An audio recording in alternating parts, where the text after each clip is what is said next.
80% of Americans will need blood at some point in their lives. However, only about 5% of Americans donate blood. In North Dakota, less than 3% of the population donates. Becky Farr went to a blood drive held today where she learned just how needed blood donations are right now. Donors I talked to at the Garrison Community Blood Drive say it's an easy way to give back. I understand there is a shortage out there, and especially with everything going on, in the world today, it's something that I feel that everybody should, if you're capable of doing it, you should do it. Daryl Revere has been giving blood for years, and the need for more donors like him is huge.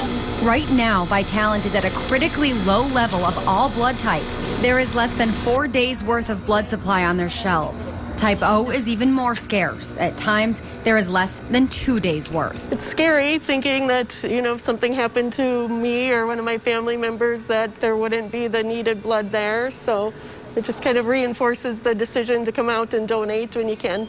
40% of Vitalant's blood goes to cancer patients, and that's only a fraction of the circumstances that demand blood. We don't think about it.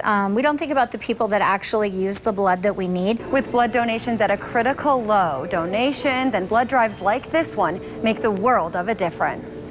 This blood drive is amazing. The Garrison Community Blood Drive is a blood drive that continues to grow, is a blood drive that was basically non-existent, 5 years ago. And, the Dennis and his crew here in Garrison have done an amazing job. Last year, blood drives in Garrison brought in 267 units of blood. So far this year, 210 units have been donated, and another blood drive will be held in December.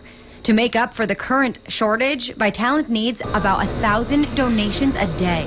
That's why these rural blood drives are so very important, to bring the blood drive to the people when the donors can't get into one of our centers in Minot, Bismarck, or Fargo. With less and less blood drives amid the pandemic and the winter holidays approaching, donors are urged to make the commitment to give.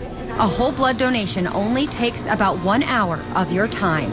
In Garrison, Becky Farr, KX News. It's a simple process to make an appointment or donate or host a blood drive. You can click on this story on our website, kxnet.com, for a link to find the closest resource to you.